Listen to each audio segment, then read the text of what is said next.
Welcome, guys, back to the Grateful Living podcast. Today, I'm thankful to have David Simpson and Orlando Perdomo with me. Dave and Lando are the founders of Read and Retire, a platform that provides minorities with the financial knowledge needed to build generational wealth and achieve financial freedom in America through their weekly financial book club and their podcasts. Dave and Lando, thank you for joining me. Oh, thank you for having us, man. We're big fans of your podcast, man. Appreciate it. Thank you. Of Thank you. course. Thank you for saying that. For people that don't know you guys, why don't you individually both just set the scene for us, where you grew up, your family situation, what type of kids you were, things of that nature. Dave. Guess I'm starting this one off, but no, thanks again, Arnie, for having us on the Grateful Living podcast, man. I know you from school and had the opportunity to go to college with you for 4 years, which was amazing in Boston. But to take it back a little bit, Orlando and I actually grew up in Brooklyn, New York, in the Bushwick area. And My parents were immigrants from Jamaica. And I'll let Orlando talk a little bit about his family in a second. But grew up in a low income area predominantly. For me, I didn't really know, when it came from a financial lens, how to really manage my money because I grew up in a household where, for the most part, my parents kind of lived paycheck to paycheck. So it was one of those things that you kind of get money and you have to spend money to kind of maintain the bills. And I think that for me, my parents also didn't have an opportunity to go to college. And so when that time came around, I think a lot of me and my friends were kind of going through the same things with trying to navigate the college process. And it wasn't until I got to Boston College where I kind of realized a little bit like, the world's a pretty big place. Like people are are living a lot different than how I grew up. And so I kind of started thinking about all the struggles in the world that come from either a lack of access to resources or a lack of access to capital. And, I was like, nah, I got to find a way to be able to get to a good like financial footing for myself.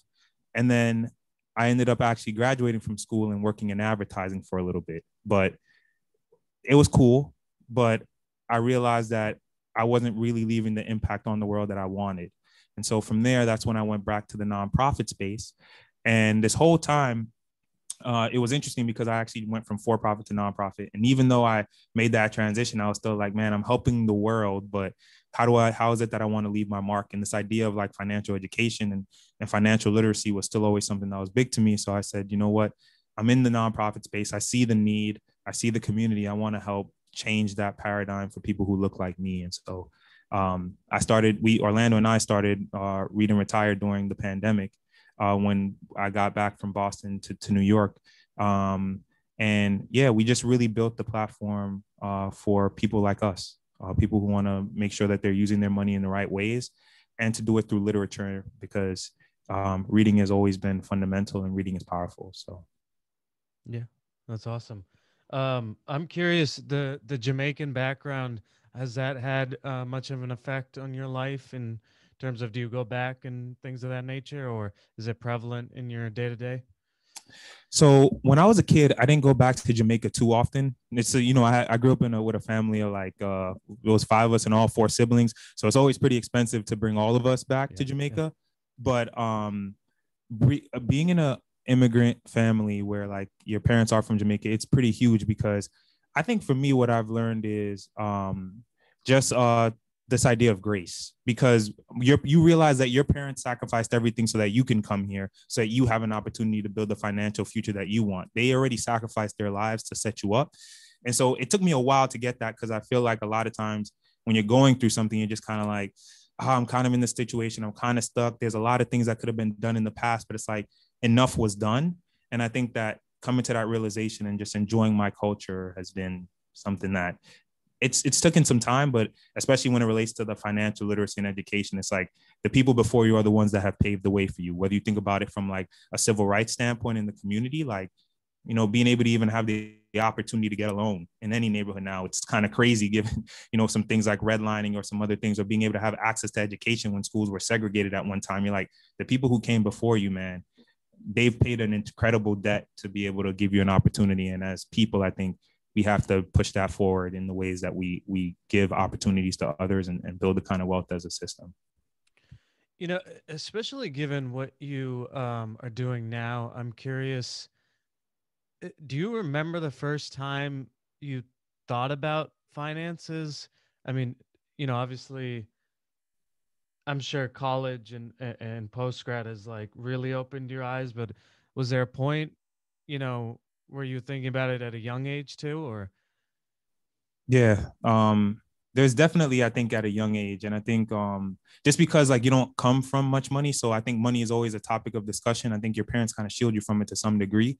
But even like when we were growing up, like we always at the top of our mind always had an entrepreneurial, I think, mindset and spirit, even to like gambling in high school, which was like something that we kind of did. Like we learned how to play cards, like we learned how to at least value money, how to kind of count money, and even through some things like that. And it's like, I mean, people play cards over simple things, but I think for us, like being able to have an allowance, and Orlando and I both work jobs. So I'll let him talk a little bit about his background, but we started working when we were like, in our teenagers, Legally. legally, teenagers.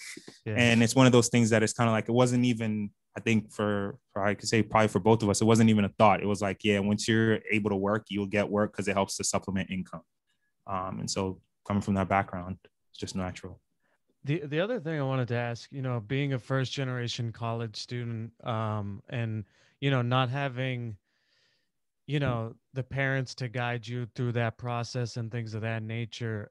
As you look back on your journey, is there any piece of advice that you would give to the current high school junior or senior who would be a first generation college student in a couple years on maybe some of the things that you did right in your sophomore, junior, and senior year of high school that got you to Boston College? Um, to be honest, I would say, yeah, definitely. I think for me, the biggest thing was like a support system. So I was actually part of a program in high school called Minds Matter.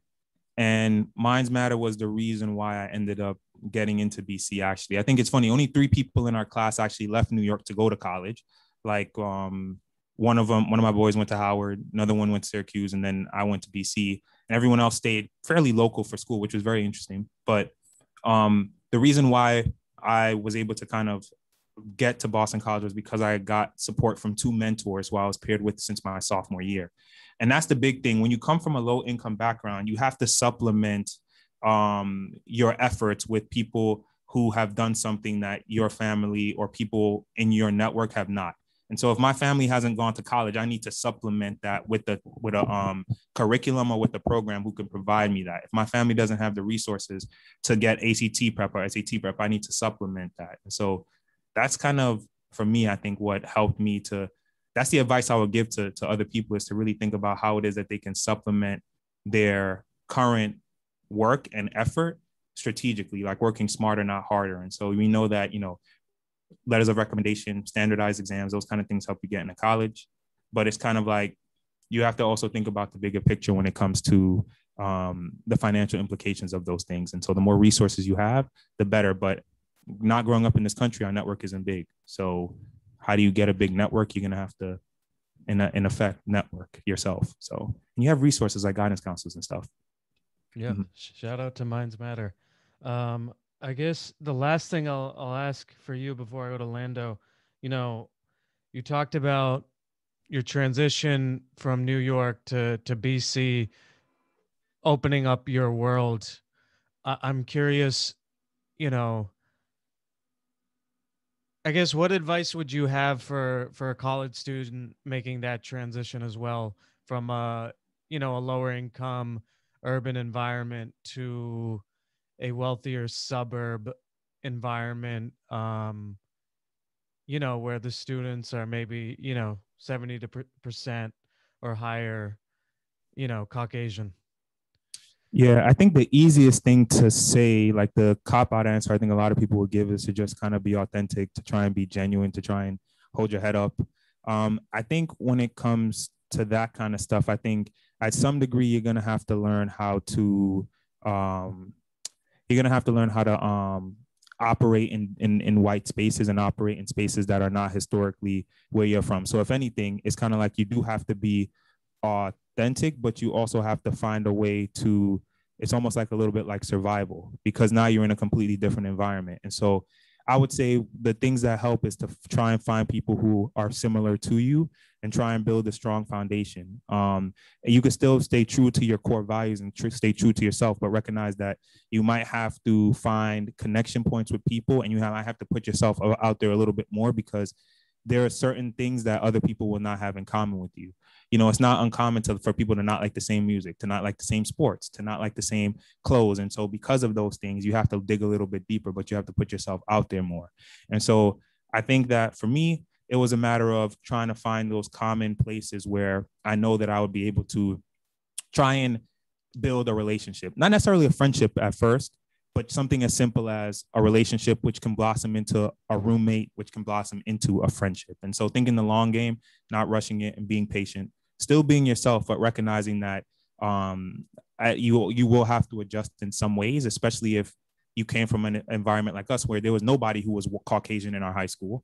Now I'm at BC where it's 70%, right? So it's gonna just a transition. Yeah. Mm-hmm. Awesome. Lando, do you want to speak to your background, where you grew up, your family situation, and the type of kid you were? Type of kiddo. Yeah, so much like Dave, I'm first generation, except I'm a Dominican kid, so it's a lot of Spanish instead of a patois. And so I'm one of 5, but including my cousin, it was 6, and then plus the parents and the grandparents. It was just like 10 of us in like a railroad 3-bedroom apartment. So no privacy, just a whole bunch of people on top of each other. So I guess that sort of made me a bit more introverted, just because I didn't really have space and I wanted to have my own personal thing going on. And so I, like Dave said, did not go away to school. I went to Hunter, and mostly it was a financial reason, just because my grades weren't that good. So I wasn't going to get a scholarship. So if I went away, it would have to be like on a loan or something. And I was in a weird position where my dad, it's not like he didn't make much money. He was like, I guess, middle of the road American 50K salary, but it was just because of the way he handled his money. I wasn't going to get his support to actually pay for school. So I ended up having to work, just to pay my way through. So I went to Hunter. So it wasn't that expensive. Maybe, I think maybe $3,000 a semester. So I ended up just having to work and then just pay for school. And then, I ended up graduating like no money. But I think because of that, and maybe an earlier moment, maybe like when I was younger, I remember my dad went through bankruptcy. I didn't really know what it was, but I think maybe having to pay for school and maybe that earlier moment when I was a bit younger probably pieced together how important financial literacy is for me. Because when you don't really have money, you don't have money, but then you don't really realize the extent until you look back when you're a bit older. Yeah. And yeah, I mean, after like college, I had like a job laid out, and I was gonna start working maybe in the marketing field, and then do that for about a year. And but the real goal was to end up either being a police officer or a firefighter. And I'd signed up for the exams, but I ended up getting into a car accident, and I dislocated my hip and broke it. So essentially, it was weird. It was like an overnight transition, and I'm not gonna lie, I was kind of lost for maybe a year or two, and I was just trying to figure out what I wanted to do. And I eventually, I guess, I ended up here, just deciding that I think helping other people and helping myself really through financial literacy is probably what I should be doing. Yeah. I'm curious, for people out there that have to, work and do school at the same time, as you look back on your experience, any lessons there for you? Yeah, something is gonna have to give. You either have to miss a few classes, or yeah, you probably end up gonna miss a few classes. It's very difficult to work full time and also go to school full time. So you have to know where you want to like maybe sacrifice. It could be the work, but then you can't pay for school and you can't pay for your books. So it's weird. So I spent a lot of times in college, not actually in college. I was just basically outside of college trying to pay for college. So there were classes where I swear I would never show up because I was like, I got to work that day. So I have to go and do that. So I would always recommend to people to put yourself in a position where you don't have to actually pay for school. Like if you can work hard and you're smart enough, try to always get a scholarship, just because it's very difficult to do both at once. And I would never recommend anybody student loans, just because of how detrimental they could be to the future. So I think if you are gonna work and you are gonna go to school, try and find all the different I guess all the different ways people can support you, because there's a million ways to get funding now. You can either do a scholarship, maybe you can talk to people, maybe you can end up in a program like Minds Matters where they can actually guide you towards being able to actually pay for your school. But yeah, it's very difficult, and I think if you can avoid it, you should 100% avoid having to work and go to school. Yeah. Um, and again, I don't know how prevalent it was, but is the Dominican background at all prevalent for you in your day to day? Um, um, I guess not really. I mean, it's actually where it's where my family comes from. I don't really visit too much, but I did go once, and I think that was pretty important because it made me realize, like Dave realized, how much your parents actually sacrifice. Because when you go back, the roads are like all dirt. Maybe there's maybe one or two nice houses. The other ones are made of like wood. Maybe they're made out of like cement. They don't have doors. It's just curtains. And you realize that your family sacrificed a lot, and it kind of puts this I guess chip on your shoulder, because you know that you don't really have you don't have a room for error. You have to succeed, and I don't know. Maybe it makes it more difficult, or maybe it just makes you more ambitious. I'm not entirely sure. Yeah. Same question I asked Dave. I mean, maybe you've already answered it, but for you, do you remember the first time, especially given what you guys are doing now, that you were like, I'm gonna learn more about finance? Or, I mean, was there a point where you were like, it really came into your mind at a younger age, or was it in these later years as you've started to see the world as a working professional? I think I had like maybe a few moments. Like I said, my father went through bankruptcy, and then, me having to pay for school. But I think it was probably, I think maybe a year and a half after I broke my hip.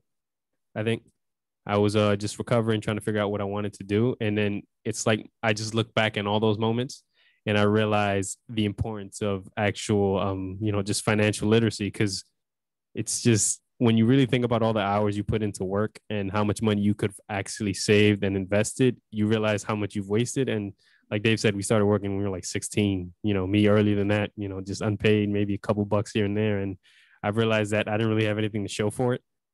I had nothing saved. I had no money invested. And I was like, I think that was the moment, maybe a year and a half after. And then I realized I need to get my finances together. Yeah. Talk to us about the hip. That was a long process, right? Oh, And yeah, man. and Telling you, man. Sitting down just for like months on, like it was a few months. I was just sitting down. I was just going to therapy back and forth. Dave would come to my house every once in a while and just visit me, which I appreciate a lot. But it got me thinking a lot about what I wanted to do. But it was difficult. It made you realize how fragile I guess being a person can be, and how everything can literally change in a matter of maybe a 2-3 second decision. So and I'm not gonna lie, it has been like real difficult. Just trying to at least at the time, trying to just make sense of it all, because it seems so random. And to this day it still bothers me, like actual like the physical pain and stuff. But yeah, it got me thinking a lot. And I don't want to say that if it hadn't been for that, I wouldn't be, doing this. But I think if it wasn't for that, I definitely probably wouldn't be doing this.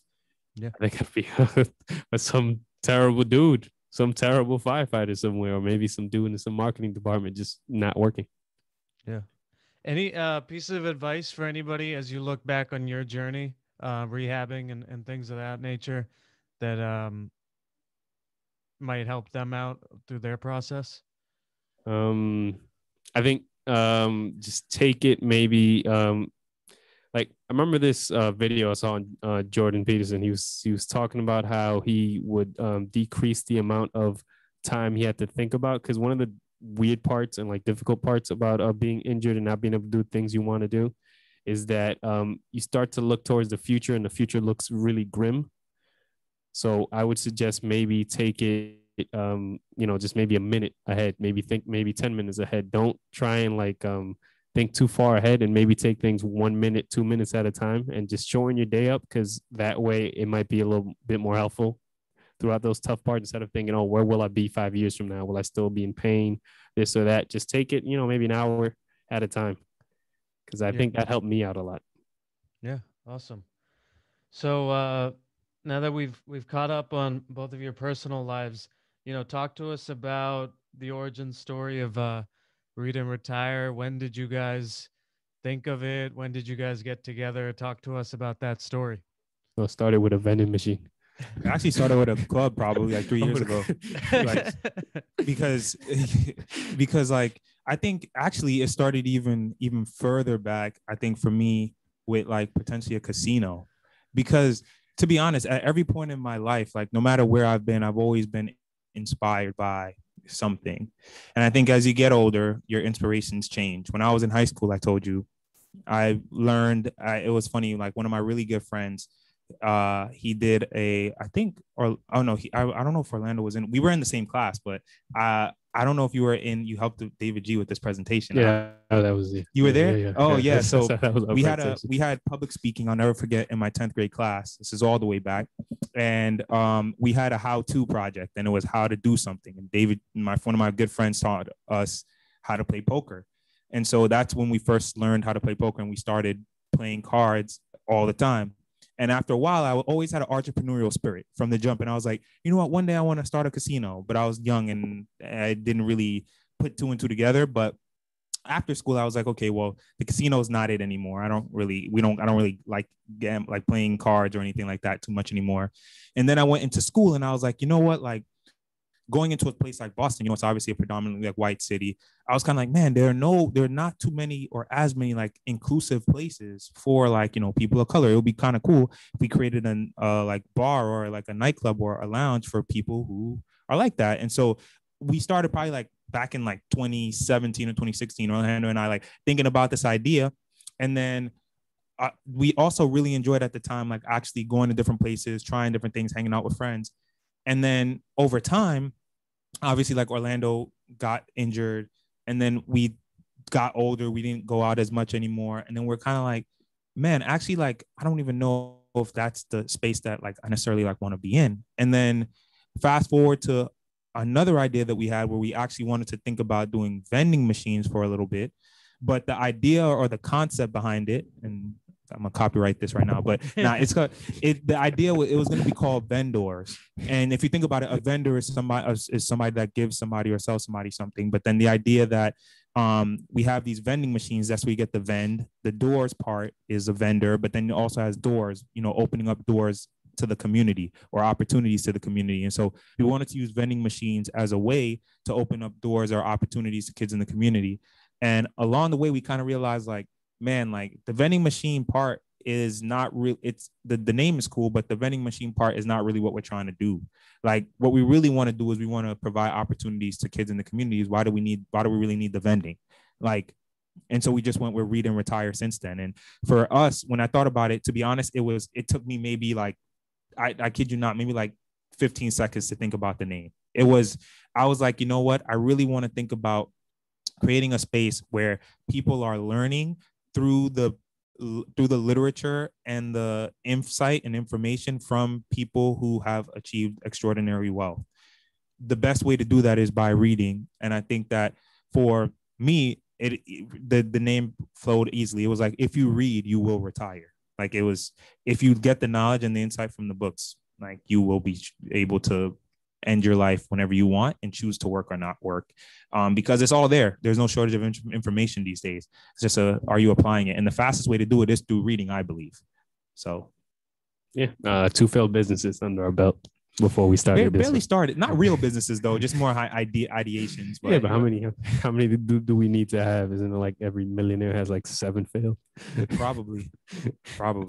Yeah, no, that's awesome that you were ideating, and then it eventually came to this. That's cool. Yeah, and I don't want to, and I also feel like I don't want to overlook that either, because I think there's a lot of people who they have an entrepreneurial spirit, and I feel like if you're a very big visionary, like I consider myself a visionary, someone who's always thinking about the future, like thinking about where I want to go with something. And it's like, if you are a visionary, then I feel like you always see so many different paths to achieve like an outcome.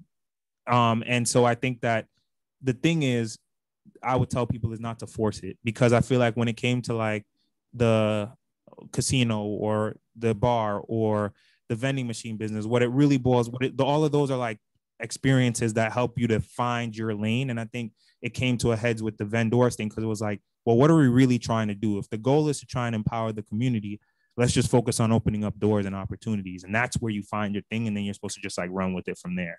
But it takes a process, right? This is over like technically whittling down stuff for like 4-ish, 5 years almost. You know what I mean? So And you guys were very serious about it. I mean, you came to me about location ideas and things of that nature and what would be in the bar and stuff like, I mean, you had serious consideration with all of these things. So it wasn't like just you know, put it out there and just think I, about it. I actually still have the business plan. Like we wrote an entire business plan with financial projections and everything. Yeah.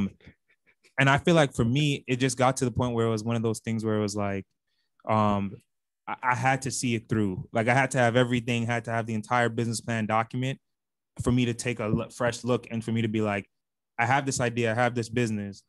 Now does my social passions align with where this is at right now? And it was just like, I don't think it's a fit. Yeah. One of the things that, you know, especially because we live in such a corporate world, a lot of people are afraid to start. I'm curious, you know, your guys' thought process with respect to actually going from, all right, we have this idea of read and retire.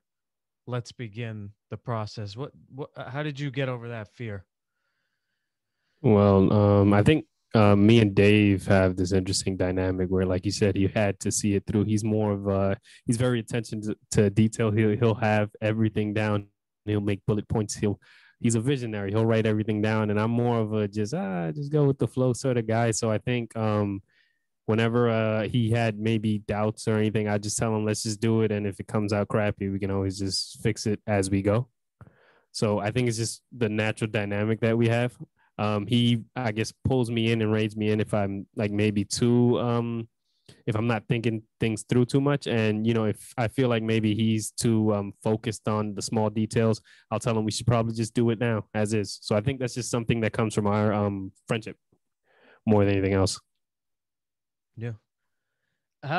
Speaking of that, that's one of the tough things to do in life is to, you know, have a personal relationship, a friendship, but and then now also have a business relationship. I'm curious how you guys have navigated, you know, if one of you has a different vision on something, how do you navigate that, and any pieces of advice for people out there who are friends and are working together? Yeah, I can start with that one. I mean, I think it's one of those things that you just learn over time. Like I think there you it's like anything, like transitioning from like a friendship into a business relationship. There's gonna be transitions, there's gonna be things that you might not see eye to eye on. I think the thing that I always try to remember is we have the same end goal. Like we're on the same team.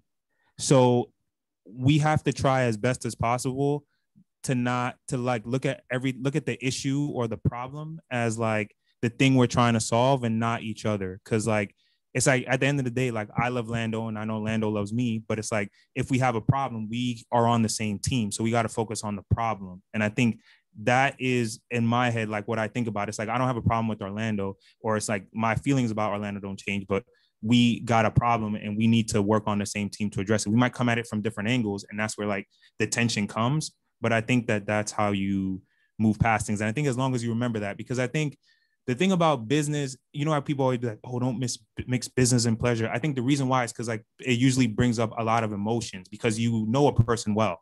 But I think if you think about, okay, well, I don't feel any ill will towards him because that's one of my really good friends. So I know that it has to be like the issue. And so it's just you got to communicate that.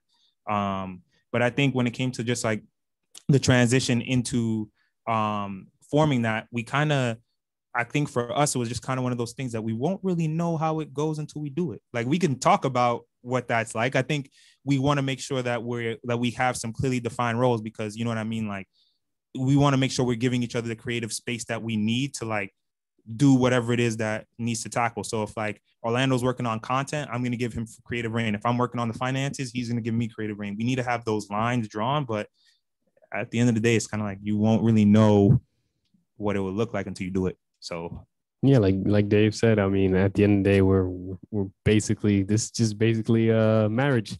That's basically what happens. We just try to solve the problem and make sure that we're not doing things that'll harm like the relationship. Because I mean, it's kind of, I mean, sometimes you're definitely gonna rub each other the wrong way, but it's, when you really think about it, how can you be mad at the guy that always shows up first whenever something terrible happens to you? You can't. So I think just remembering what the relationship was before, and making sure, like Dave said, that you address the problem, and remember that they're not the problem. It's just an issue with the business. Awesome. Yeah, that's great advice. All right, so let's talk finances. So you've done 2 books so far in the book club. Do you want to talk about maybe I guess some of the lessons from either of those books, or whatever you want to talk about with regard to the book club so far? yeah, so I'll actually do the first book, and then I'll let Orlando take the second one, because I think he loved that book a lot. But yeah, so the way I started off Read and Retire was honestly just like a book club for my friends. Like I was like, if we can read our way to retirement, I'm already on a good path towards getting there. Orlando's on a good path to getting there, but what's the point of getting there if you can't take your friends and your community with you? And so the book club started virtual, and we meet weekly at 8 p.m. on Thursdays, and we basically break down a book. So we take a look at the best, wealth building books out there from some popular or best-selling authors. And then we say, okay, every week we'll do one chapter. So this week is chapter 1. We break it down to nuts and bolts, and then we continue. So at the end of it, someone feels like they have concretely dissected a book and know exactly what they need to do to like really get on that path towards wealth. The first book that we read was Rich Dad, Poor Dad by Robert Kiyosaki. It was an instant classic. And this one was definitely more rule oriented, I would say, where the author, he grew up basically with 2 fathers, one biological father and one father who was his best friend's father. And both of them kind of taught him different principles about money. His dad was highly educated, working class. His real dad, biological dad, was highly educated, working class. His dad worked a 9-to-5 job, owned a big home, while his best friend's dad, the other person he drew inspiration from, his dad owned a lot of businesses, didn't graduate from high school, had operations and was a manager, and kept his expenses low. Actually lived in a very, regular small house that was kind of breaking down. And across those, I think the biggest lesson, the biggest takeaways that I would say I've learned from that book is just, there's one rule to becoming wealthy. The reason more people aren't wealthy is because they don't follow this one rule. And it's, you need to know the difference between an asset and a liability, and buy assets. An asset is anything that gives you money, puts money into your pocket. A liability is anything that takes money out of your pocket, if you want to do it in simple terms. We need to start increasing the amount of things that will put money into our pocket. Stop putting our money and dollars into things that take money out of our pocket. And so that at a very high level was the main takeaway in that book. But he has, about 9 other rules or so that help to undergird that main principle to help us build wealth. So it was a great read, and I think everyone liked it for the most part. And yeah, if you want to listen to what we spoke about in those book clubs, those are all on YouTube, correct? Yeah, correct. The Rich Dad Poor Dad, you can see each and every class on YouTube. So yeah, and shout out to you, Arnie, for coming through every week, pretty much, and helping to just add to the discussion. I appreciate that too. We definitely do. Of course. We definitely do. Yeah. And then the second book was Tresh's book. Yeah, Scott Trench, Set for Life. Yeah. Set for Life.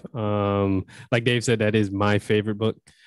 Just because unlike Rich Dad Poor Dad, he gave you concrete numbers, and what I liked the most was, I guess, the undertones of just personal responsibility. He emphasized that the only person is going to pull yourself out, pull you out the mud is you. And I've been following the book a lot just because one of the first things he talks about is getting $25,000 of financial runway. And I just really like that idea because it essentially just meant he wanted you to start saving money so that you could buy your time back. And that's just a concept that I really do love because if you do have enough money, then you can pay for your time and you don't have to do things that you don't want to do. And I'm a big lover of just freedom and being able to just do whatever you want. So I just really, really did enjoy that book. Um, and it was just because it was so practical too. It was, how about instead of trying to save money on like, buying food and stuff, let's just live at a cheaper place. Let's just maybe walk to work instead of having to, take a Uber or maybe take the train. And he just tackled a few problems that I just don't see most people actually thinking about. They just say, "Oh, my apartment's 2,000. I'm just gonna have to pay that." Instead of, you know what, I can find someplace cheaper, get a roommate, and then I'm saving $1,000 a month, and that's 12K. So yeah, it was just that. It was just the practicality of the book, and I just like the fact that I've been able to apply it in my own life.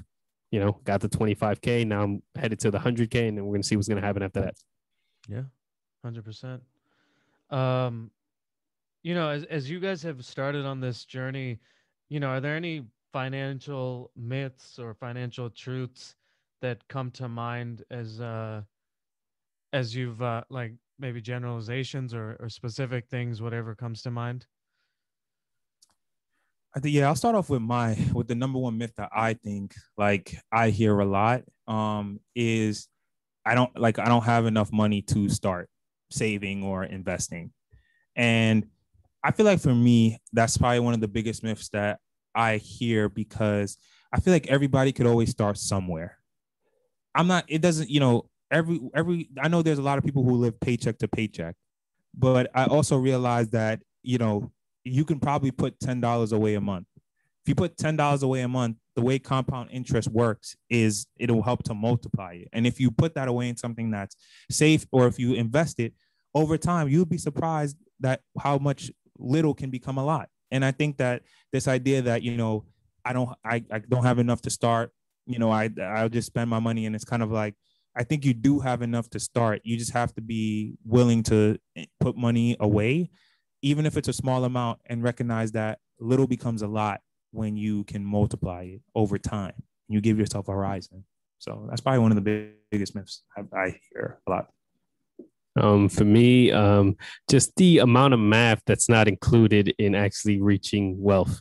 Because you would think that somebody who, became a millionaire or, has a lot of money would have to be like a math whiz. But the truth is, I think it was Dave Ramsey that said this. I'm not sure, I might be misquoting it, but like personal finance is less about finance and it's more like personal.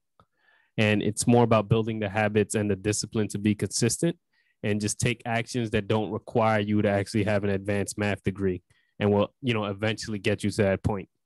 So I think that's it. Just because a lot of people think about getting their finances together, and they think, you know what, I need to know what this does, what this is, and the reality is you don't really need to know that. You just have to be consistent, and it's good to learn. But if you can't understand some of these things, then you can always just throw money into like an index fund, and over time, like they said, compound interest. Yeah. One of the things that I really enjoyed from learning from the book club was the fact that, often holding a large amount of money in a low yield savings account really isn't all that valuable. As a result of learning about the impact of inflation through some of the presentations you guys made for the book club. Do you want to speak to what, elaborate on that and, inflation and how and things like that? Yeah, I can speak. I don't know. You can do high yield or I can or low Yeah, yield. you Or I go can do ahead, both. dude. Yeah, You love talk about the inflation. yeah. So nah, Arnie, that's one of the biggest things. So especially in Set for Life, or Orlando touched on it a little bit, but the main principles behind a lot of the way that people build early financial freedom is really this idea of how to scale your financial runway, giving you the opportunity to have a sizable amount of money to make a move. So by doing that, what we talked about is before you start building your financial runway, there's three places your money should go.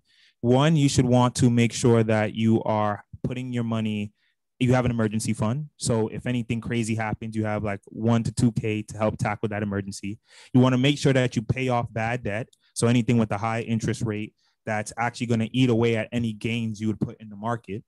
And then third, that's when you want to start building your financial runway. You want to start scaling that. The thing about it is when you start building your financial runway, when you start getting money, you know what I mean? A lot of times people will put it into a checking account or a savings account through their regular bank. But what you want to do is you want to make sure that you have the money in your checking account really to just be for your emergency fund, maybe a little bit more.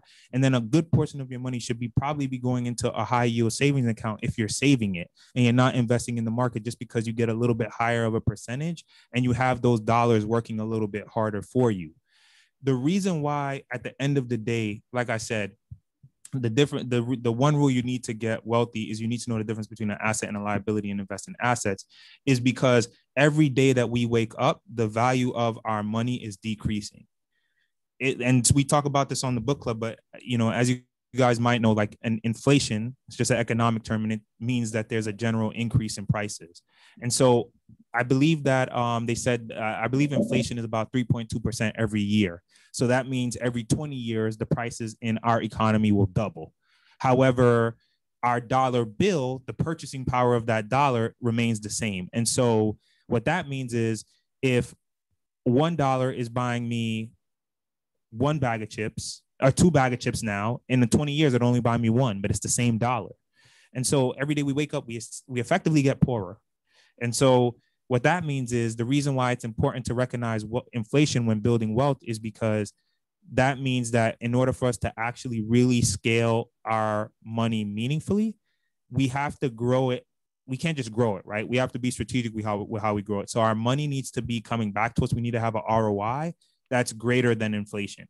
Because if 3.2%, if the purchasing power of my money is decreasing by 3.2% every year, my assets can't just give me 2% or I'm still losing money. Maybe not as fast as everybody else, but I'm still losing money. I need my ROI to be at least inflation on any of my investments so that my purchasing power of money is remaining consistent. That was a great lesson for me, and I think for a lot of the people in the book club, because I think a lot of us had a lot of extra money in the checking account that's just not making any money, and in fact, Losing you money. losing you money daily, because even if prices only go up 2%, your checking account has decreased by 2% within that year. Also, all the time, I think, is probably important too. The time that you could have actually been making money with your money, that's also lost, which is probably even more than like the 3% per year. That compounding interest. Yep. Yeah.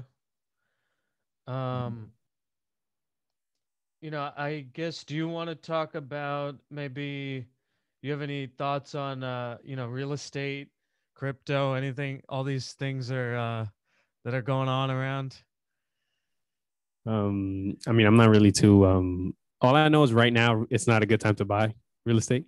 I That's what I've been hearing. I haven't been doing too much research into it, but I know that I think the bank loans aren't too good. I think the interest is a bit too high right now. I'm not entirely sure. I haven't, so don't quote me on that. But that's, I think, mostly the information we probably have is on crypto, though. We've had like maybe two segments, maybe three segments where we talk about crypto at least a little bit with Raj from the book club.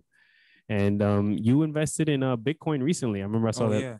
So this week, you should probably tell them about that. What coin did you invest in? Oh, so I invested in crypto this week, and it was Bitcoin. I have like a few thoughts on both. I think for the real estate piece, I think that like right now the market is crazy. Like I think houses are at a all-time high. I think I saw an article this week that said like the median price of a house in the United States is like 350,000, which is insane. And I feel like right now, like you just never want to buy anything when it's at an all-time high. And so if you know the housing market is kind of at an all-time high, it's similar to if you're investing in, the stock market. You never want to invest at the top of the market. You want to try and, wait until things become moderate. Of course, you can never time the market. So at some point, you're going to have to make a move, right? Like if you're looking for a house, at some point, you're going to have to make it. You just want to make sure you're not overpaying, because then your equity won't be built in and you'll kind of be not upside down, but kind of upside down in your deal, especially if you're trying to use it for a rental property. When it comes to the crypto piece, though, we have done a lot of crypto segments on our book club, which I think has been pretty great. And I think cryptocurrency is interesting. So a lot of you guys might know, but cryptocurrency is just like a digital currency that it doesn't have to be said, but it's not like a physical coin or anything. And these digital currencies have like a stored value online. And they translate into real dollar value. So they have an equivalent. And essentially, like the way I look at it, I think in some regards, digital currency will be the future. I don't think that we will I don't think paper money will completely be gone. It might take like a few generations, but if you look at the way the world is going, I really believe that we're all moving to a point where in like 40 years, we won't really be pulling out dollar bills. We'll be opening up a digital wallet on our phone and paying for transactions, right? And so if that's kind of the way that I'm seeing things go, and I'm seeing people move into that space, we are, the way it happened, the reason why this is so interesting is because for a lot of people, it becomes a lot more efficient when it comes to transferring money. Now you can do transactions peer to peer. We don't need an intermediary. And we don't need to go through people. If I want to borrow money or something like that, it's like I don't need a bank to send. I don't need to send it. If I wanted, like, it would almost be like if I needed to get $10 million to London tomorrow, what would be the easiest way to do it? A boat. You know what I mean? And it's kind of like, well, crypto, I can get it to you ASAP. And so it's kind of like the way the world is moving. We see that. But for me, I think the reason I invested in Bitcoin is because for me, Bitcoin is probably one of the safest, like, of the cryptocurrency coins. The reason I say that is because really because of its scarcity. There's only going to be, I believe, 21 million Bitcoin. And so because of that, eventually there won't be any. And I think 3 million have been lost because certain platforms kind of phase in and phase out. So it's always important to be mindful of that too. Like, not to say Coinbase is going to disappear, but it's always you never know, because a chance, but even though it's IPO'd and stuff. But yeah, I think for me, it's kind of like the use cases are interesting for Coinbase. It's gotten a lot of institutional adoption. So you see institutions, banks and other corporations and companies accepting Bitcoin. And because of that adoption, I just feel like it's an asset that's worth having and holding. And so for me, I did invest in Bitcoin this week, but I invested at the bottom of the market. It went under 30,000 for the first time since January. Like I said, I never buy at a high. 2, I invested in an amount of money I'll be willing to lose if Bitcoin went to zero. Like, if Bitcoin went to zero, I'll be like, I'm not fade. Like, it is what it is. And then 3, I'm going to plan to hold it long term. And so I think because of those 3 things, I felt comfortable doing it. But I also recognize, like I said, I think digital currency is the future, and it's kind of the way that we're moving. And so also, I thought it was great because we're still early adopters. Only 2% of the world has adopted Bitcoin. Only 17% of adults actually own Bitcoin. So people think it's late. It's very early. Like, we're in the baby stages of this thing. So most of the world is broke. That too. That too. That is true. When you think about the world, man, what did they say? If the world was 100 people, only one person would have a college education. Crazy. Yeah, man. It's it's crazy. Yeah. As you guys have gotten into this sphere and started reading a lot more, I'm curious, do you have any pieces of advice to, your younger self, or what would you say, to yourself if you would go back to 18 or to 22, now with the knowledge you have today? I would definitely tell my younger self not to go to school, not to go to college, because I graduated and now I'm working at a minimum wage job, and I realized that had I not gone to school and just used that time to work, because my main way of investing is through stocks, and you can just do that regardless of your education level, regardless of how much money you make. So I would have told myself, don't go to school, and instead read more books about finances and invest money. Because I'm sure if I'd have started at 18, by the time I reached 25 now, I would have had probably a sizable small fortune. I think, at the rate I'm going now. So. Mm-hmm. Yeah, and then for me, I feel like I would do a little bit more like philosophical advice. I would tell myself to give myself a lot more grace and to enjoy life a little bit more. Um, I think we all working towards being able to find a way to buy back our time so we have the freedom that we want. But while you're on that journey, you got to take the time and opportunity to be around the people that you love. And so for me, I think um, my ideal day, like, you know what I mean, like in the future would be like, I like to call it like, and I've heard this a few different places, but it's basically like maybe like 4 hours of like play, 4 hours of work, 4 hours of like family time, and like 12 hours of peace. So it's like that's kind of a 24-hour day in a nutshell. And I think I would tell myself like you're working towards that, but find time to enjoy along the way, and to always give back, because I think the more you give, the more you tend to receive. So Yeah. Man, was beautiful. thank you.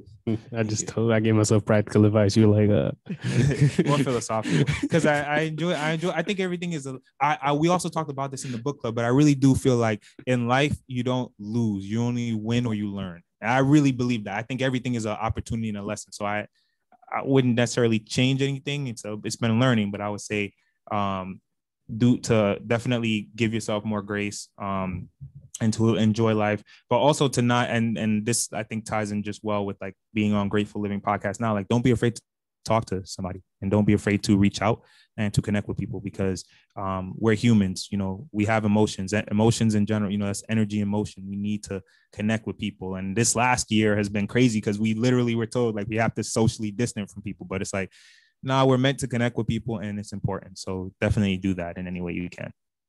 Yeah. Oh, that's awesome. Um, we've talked about a good amount. Was there something you wanted to talk about that we haven't? Yeah, I would just say, you know, definitely make sure to follow us at Read and Retire. And to check out our website if you haven't, at Read and Retire. We're pretty much Read and Retire everywhere. Subscribe to us on YouTube if you want to just keep up with our content. Um, and we're on Instagram as well. So feel free to reach out if you have any questions. But yeah, we're just hoping to continue to grow and to scale the work that we've been doing through literature. And none of this would have been possible without people like you, and without you just helping to spread our message and our work. And we just hope that people just continue to enjoy it and build wealth and be successful. So yeah, we were hoping that everybody that we know and maybe a few people that they know can actually get to the point where they're financially free. So if anything, if that's all that happens, and all that happens is that me, Dave, our friends, maybe some of their friends end up being financially free, then I think Read and Retire is a success. amen. So I would agree with that. Yeah. Oh, I'd that's agree. awesome. Yeah, guys, I just want to acknowledge you. I mean, I really think it's awesome what you're doing. We didn't really talk about this, but I mean, financial literacy it's amazing in this country that it's not really taught in school and things of that nature. That we have to, even if I want to know what a good credit card is, I gotta Google that. Like, I have to Google that. Like, I've never been taught that. Like, I have to Google that and figure that out on my own. And it's never something that we've been taught. So I think the work that you guys are doing, trying to help people, just read and learn and know more about finances and get better educated to put themselves in a better place, um, is awesome. As I gave my personal example of, the checking account and not having too much in there. That's been a real good practical advice that changes someone's financial life and future. So keep doing what you're doing. And yeah, thank you for being on. same to you, bro. We appreciate your podcast like a lot, because we think mental health is 100% way more important than finances. Like, if you had to pick one, I would always suggest that make sure that you get yourself in a mental state where you can actually handle like a lot of life's challenges. And we appreciate it. And I like how you're always getting like a very successful, like amazing guest every week. And it's something we hopefully we can start to learn from and do as well. Yeah, yeah, yeah. No, thank you. Appreciate that, Arnie. Yeah, Appreciate and And you guys do that on the podcast too. You know, there was the if you guys check out their first podcast, they talk about living at home, and that being the best financial move if you can do it and be humble about it. You know, and saving yourself anywhere from 12 to 15K a year. But then Lando, you had a good point. The only exception to that rule being is if you're in a tough family situation where it's not healthy. That's when you have to prioritize your mental health over the financial, and that makes a lot of sense. So you guys do a little bit of it too. I mean, thanks for remembering that, man. Yeah, I remember that too. That was a Yeah. gem. Yeah. Yeah. Awesome. Yeah. For anybody that wants to join the book club, it's Thursday at 8 p.m. Feel free to reach out to them. Like I said, I'm there every day, every week that I can, and it's really valuable. And we've got a great community of people and ideas flowing. And yeah, if you want to be on their podcast, feel free to reach out to them as well. Amen. Eastern time too. Yes. So Yeah, shout out to that. Yeah, that's important. Shout out to the East Coast. But no, I appreciate you, Arnie, and thank you again for everything, brother. It's been great. Awesome. Thank you guys.